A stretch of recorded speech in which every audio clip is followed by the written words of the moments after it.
Now, let's talk about handguns and the different style of handguns, the different models, the different way we operate each one. This is important for the new shooters I'm talking about. Now, don't get me wrong, not every handgun's perfect. The 1911, for example, it weighs a lot. If you have a GI model, it's not easy to shoot. There's no sight system. The grip for some people is too much. The recoil for some people is too much. Does it mean it's bad? No.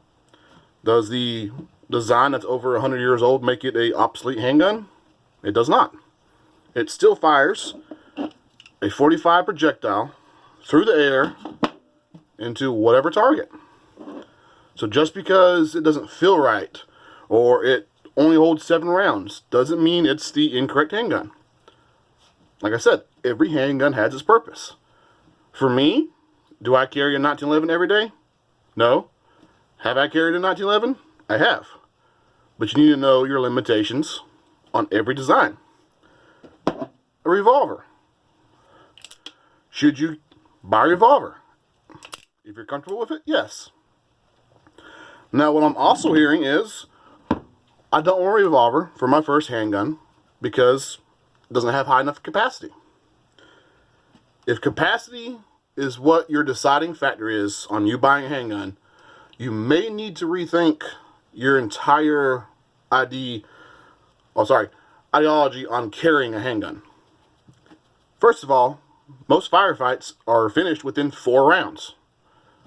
Most handguns are fired within 4 rounds, maybe 7 seconds. 4 rounds. So your whole entire, I need higher capacity. For what? If you only fire 4 rounds, why does it matter if you have a 17-round magazine? I do understand the whole idea of, I want to have extra in case. 100% understand that. But why risk carrying something too big and too awkward when you will never use it for that purpose? Carry something smaller if you need to. Now, do I recommend carrying a 4-inch 686? No. Can you? Yes. I do it quite often. I like the 686. I like the 357 Magnum. I like the round. I like ballistics. Is it the best handgun to carry? No. SIG 220. Is it the best handgun to carry? No. Bird 92. Best one to carry? No. It depends on you, what your preference is. I know a lot of old timers who carry 1911s. Why do they carry 1911s? Well, they were trained on it if they were in the military. If not, it was very popular. It's one of the handguns that was available to the market that was semi-auto, that was of a larger caliber, so a lot of people bought into it. And a lot of people buy these for competitions, just to shoot, have a large frame handgun in the house with a large bullet. So they go, they buy it, they practice with it, they master it, they love it, they carry it. I know some people who absolutely refuse to own a 1911 only due to the fact that it has 7 rounds. Well, if 7 rounds is the limitation, then why even think that way? If I fire 7 rounds at you, that's 7 projectiles flying through the air that are inorganic going into an organic target. It still causes damage. I know some people right now who, when they come into a shop, I don't want a 1911. Well, why is that? Well, the 45 is too slow. Okay, a 45 caliber projectile going in to a soft target will still, unfortunately, I can't say kill, will permanently stop that soft target. It's still projectile. And I always tell people, if you don't think the 45 is effective, let me shoot you with it. Oh, no, you don't want me to shoot you with it? Then guess what? It's effective. It's still projectile. I know people who have 22s, who carry 22s. Not single action, of course, but still a 22. A 22 will kill you. Doesn't matter about caliber. Now, is this handgun something I would recommend someone carry? I do not. I highly recommend you never carry a single action. So for you new shooters, single action, the trigger does one thing: release the hammer. Double action, the hammer is cocked by the trigger and released by the trigger. This one, you can just pull the trigger and the gun actuates. With this one, if you pull the trigger, nothing happens. You have to cock it every single time. That is a huge limitation on carrying it for self-defense. Takes way too long to do. Now, I'm also telling you, if that's all you have, and that's all you have to carry, then carry it.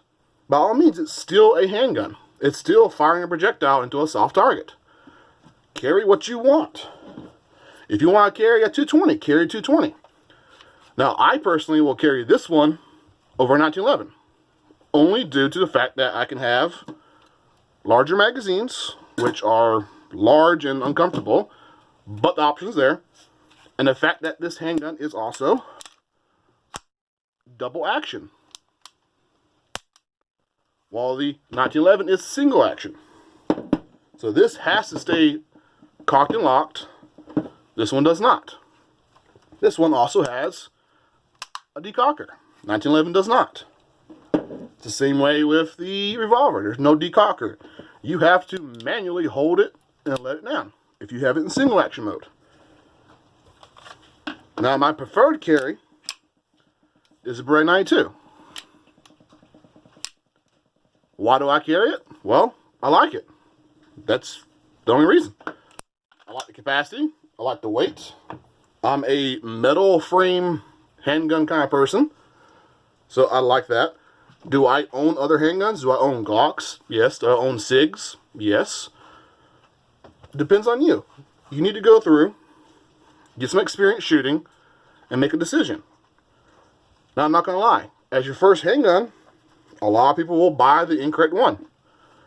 And they will learn after shooting it for a while that's not what they wanted. They will try something new and figure out they want something different. But that's part of the gun buying world, unfortunately. You need to go through, buy something, get the experience, then buy something else. So don't feel bad if you can't find something you want. It's okay to settle. Don't let, such and such tell you, oh, well, you can't carry 1911, it's garbage. It's still projectile, still bullet. Oh, well, you can't carry 22. Why not? It's still a bullet. Is it as effective as a 357? No. But, then again, it's still a bullet. It's still a projectile flying through the air into a soft target. So don't worry about the people who tell you, oh, you can't have this right here, or you can't have that. Buy what you want. Practice with what you have. Master it. Carry it. Learn it. If you master one handgun, it doesn't matter what else anyone says to you, because you know this one handgun, you can do everything you need to do. Now, in today's world, say a revolver, if you master it, there's still huge limitations. Capacity. This 686 is a 6-shot one. You only get 6 shots before you have to reload. Now, can you take something to make it easier to reload? Yes. So you don't have to do one round at a time. You can always buy a speed loader like this, which will drop into the cylinder, drop the rounds, throw it down, close it, reload done. Is it easier? No. Is it harder? Yes. Does it require more skill? Yes. Is it easier just to grab a magazine and shove it back in there when one's empty? Yes. But at the same time, if you can't handle the handgun, why train for it? Why train with it and then never use it because you don't like it? Find something you like. Master it. Use it. I own a ton of handguns. Each one has its own unique role. 1911, I'll take it hunting. 357, I'll take it hunting. 220, I will carry it. Beretta 92, I will carry it. So do realize one gun does not fill every role. You can force it to fill every role, but it's not going to be perfect. And you do need to realize that whatever you decide on is what you decide on. Stick with it. Practice it until you know 100% sure that you don't want it. Then switch to something else. We're getting a lot of people in the store who are bringing in all kinds of handguns. handguns their grandfather had, handguns their husband or wife had, ones that were given to them. And they're like, oh, well, I don't like this one. Well, why not? And usually it comes down to, oh, it's too old. Okay, well, believe me, this Ruger is from the 50s. It still shoots like a brand new one. It doesn't matter the age of your handgun. It matters your skills with that handgun. I see people all the time who shoot 800 yards with a 1903 Springfield, or people who shoot a Mosin Nagant at 400 yards. The age of the firearm and the quality of the firearm can always be overtaken by your skill set if the firearm doesn't have a problem. So if you have something broken, you'll always have something broken, unfortunately. But if it's something that you just can't figure out because you refuse to learn that skill set, that's on you. There's huge limitations with this 686. Now, I can take 686 and shoot all day at 50 yards with no problem. I can hit someone else and they can't hit a target at 12 feet. Your skill set is more important than what you are carrying. You can always use a skill for something else. You can always learn something else. That's why I tell people, new shooters, it's more important for you to go home and practice than for you to have something that is $2,500 that holds 25 rounds of ammunition with a red dot on top of it and a laser and a light. Those extra accessories and the price don't subset your skills. Your skills are far more important than the price and the items on your firearm. I have a buddy of mine who has more money than he knows what to do with it. He buys a Ruger Precision. He shoots it. Tells me it's not accurate. Can't hit nothing. I sit down after having years of experience shooting long distance and doing competitions and stuff, and I hit the target. Well, he's blaming his brand new Vortex sight, his brand new Ruger rifle, when he should be blaming his own skill set. So once again, skills are more important than your firearm itself. If all you have is a 6-shot revolver, practice with it, learn it. If all you have is a P220, practice it, learn it. Same thing with the 1911. Learn it until you master it.